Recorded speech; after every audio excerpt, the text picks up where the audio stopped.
자, 우리 좌우 앞뒤로 이렇게 인사할까요? 메리 크리스마스. 네, 메리 크리스마스.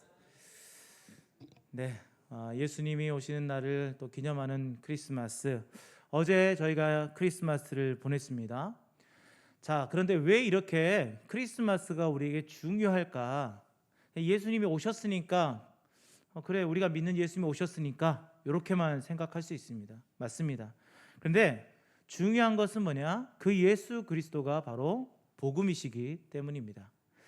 로마서 1장 2절 말씀에 이 복음은 하나님이 선지자들을 통하여 그의 아들에 관하여 성경에 미리 약속하신 것이라 라고 얘기했어요.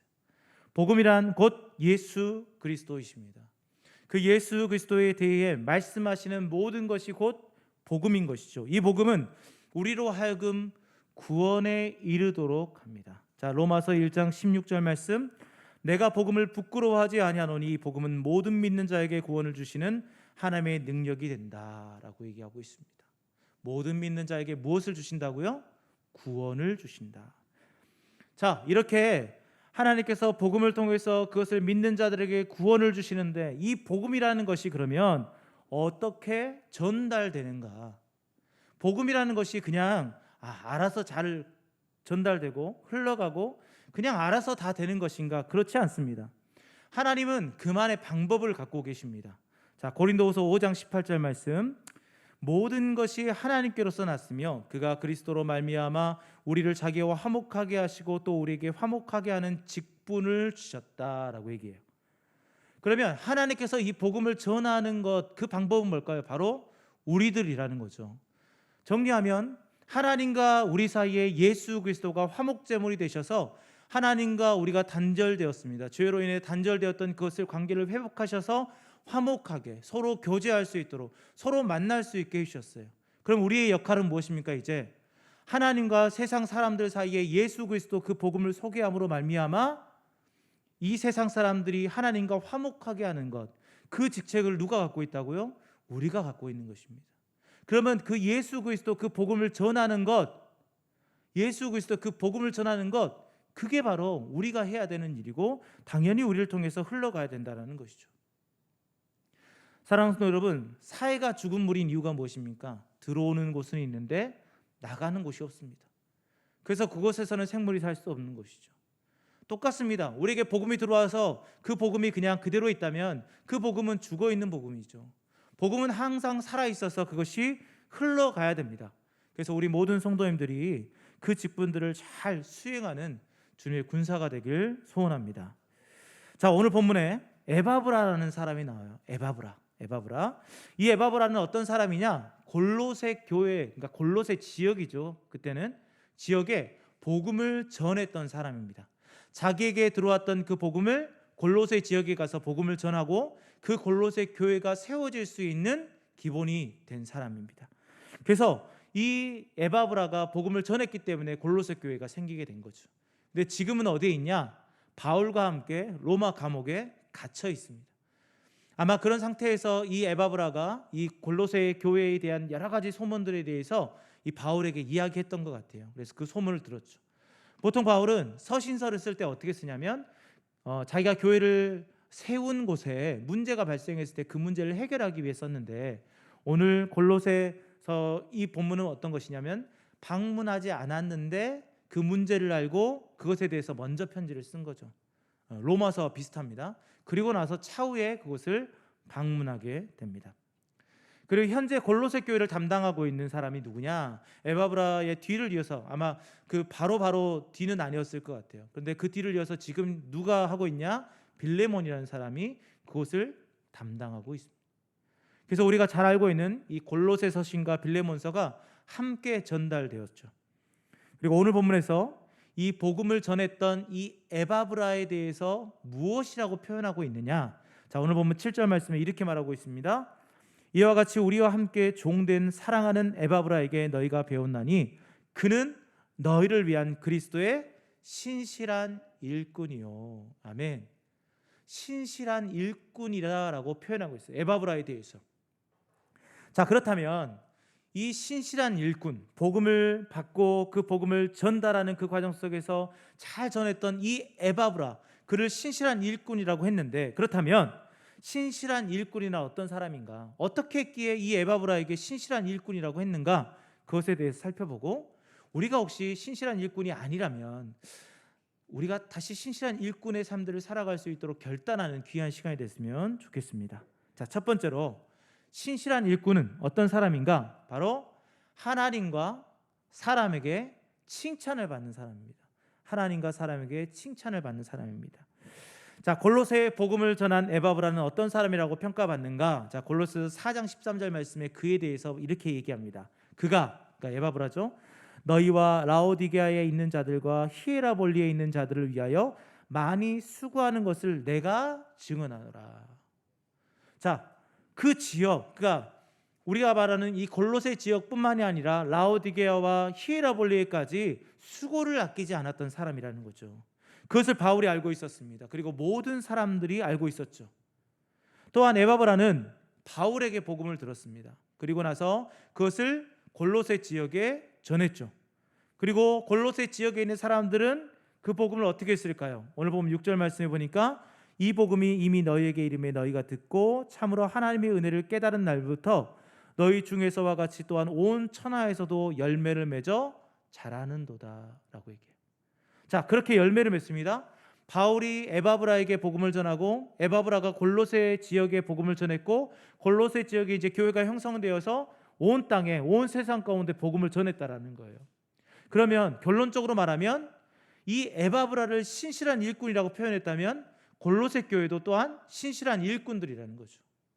자, 그 교회에 대해서 그들에 대해서 4절 말씀에 뭐라고 했냐? 바울은 이는 그리스도 예수 안에 너희의 믿음과 모든 성도에 대한 사랑을 뭐 했다고요? 들었다라는 거예요. 바울이 그것에 대해서 들었다라는 거예요. 그 말은 뭐예요? 그들이 그 주위 사람들에게 칭찬을 받고 있었다라는 거죠. 그냥 너 착한 일 하고 그냥 그러네, 이게 아니라 많은 사람들이 존경하는 의미를 담아서 칭찬했다라는 겁니다. 그래서 주변 사람들이 그들을 칭찬하고 있습니다. 그런데 만약에 그런 모습을 보는 하나님은 어떨까요? 하나님은 네가 사람에게 칭찬받아?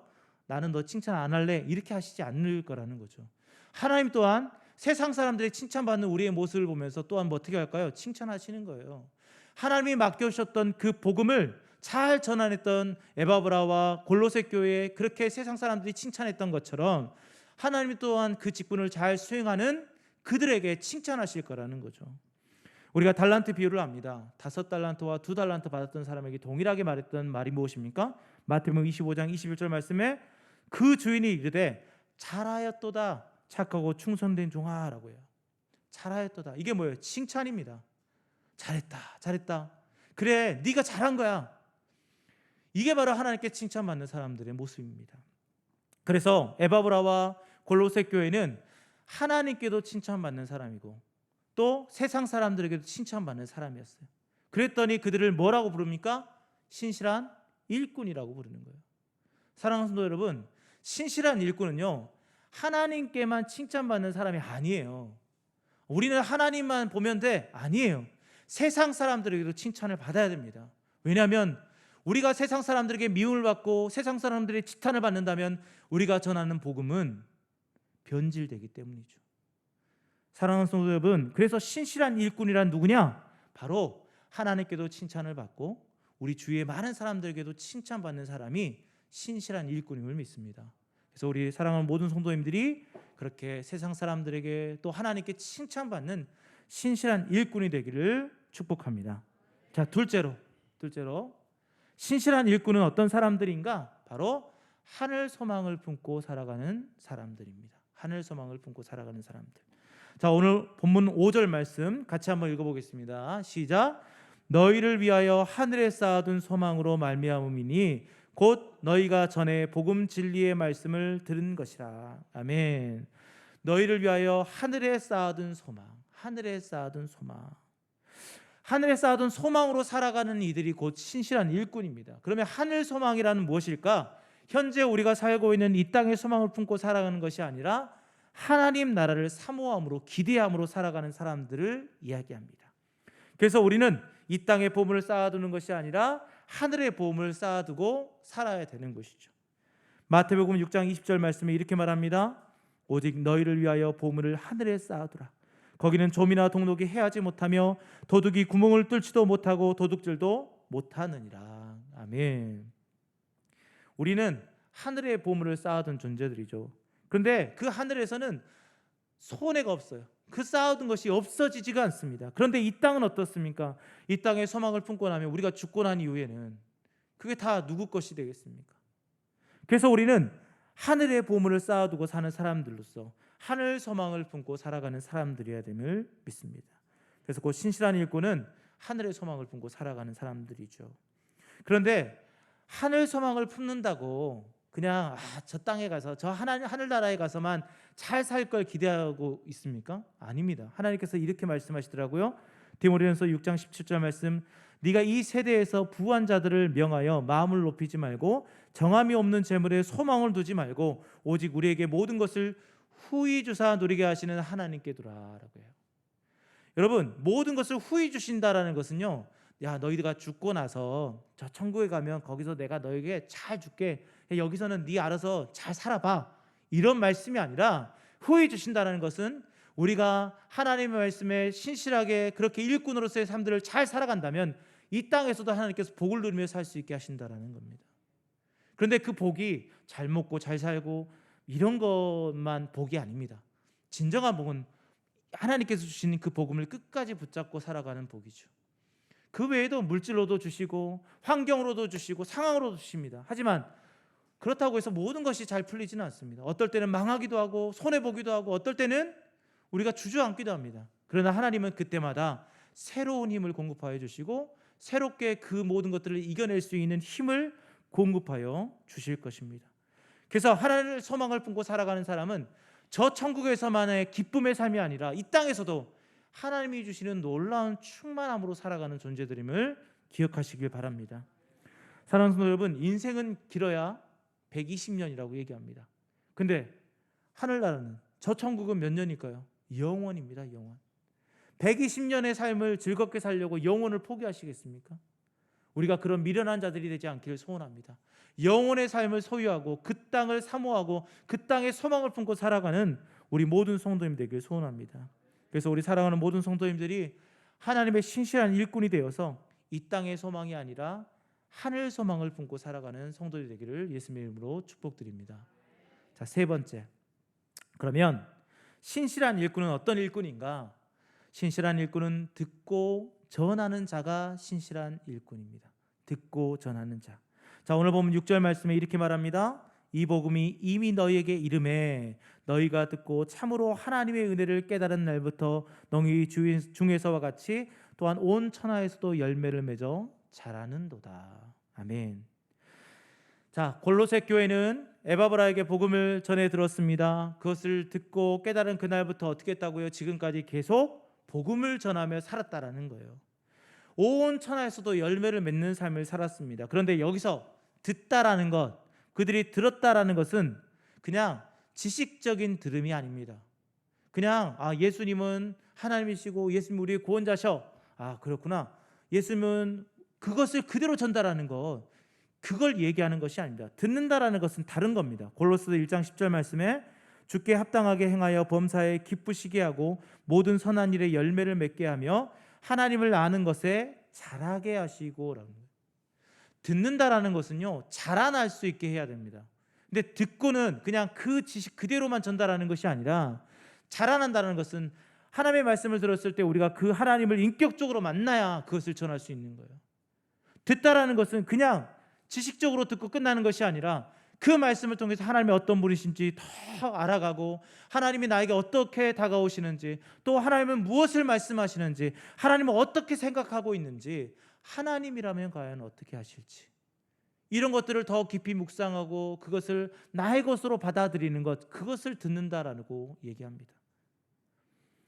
그래서 우리는 무엇을 합니까? 말씀을 사모함으로 말씀도 보고 큐티도 하고 성경도 하고 묵상도 하는 것입니다. 이 모든 것을 통해서 우리는 구원에 이르도록 자라가야 됩니다. 자라가야 돼요. 베드로전서 2장 2절 말씀, 갓난 아이들 같이 순전하고 신령한 젖을 사모하라. 이는 그로 말미암아 너희로 구원에 이르도록 자라게 하려 함이라.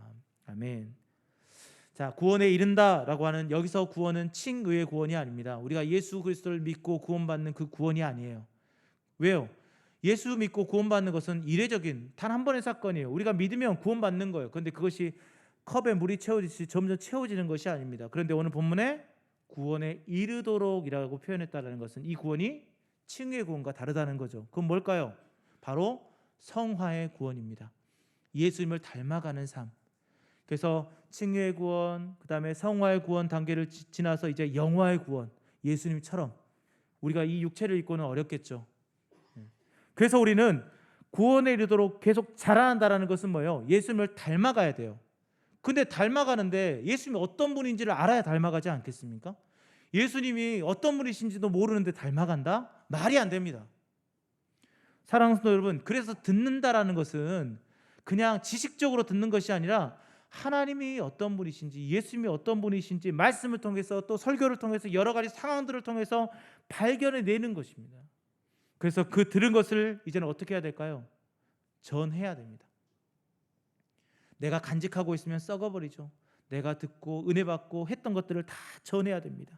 그런 자를 하나님이 뭐라고 부르냐? 신실한 일꾼이라고 부릅니다. 우리 모든 성도님들이 그렇게 복음을 잘 듣고 잘 전해서 하나님께 신실한 일꾼임을 그렇게 부름을 받는 우리 모든 성도님 되기를 예수님의 이름으로 축복드립니다. 자, 마지막으로 신실한 일꾼은 어떤 사람들인가? 바로 올바른 진리를 붙잡고 살아가는 사람입니다. 올바른 진리를 붙잡고 가는 사람들.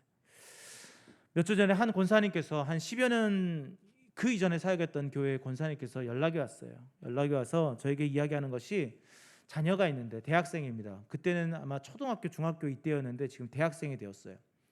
그런데 대학교에 갔는데 친구들이 이단에 빠진 거예요. 이단에 빠져가지고 이 친구가 너무 두려워하는 거예요.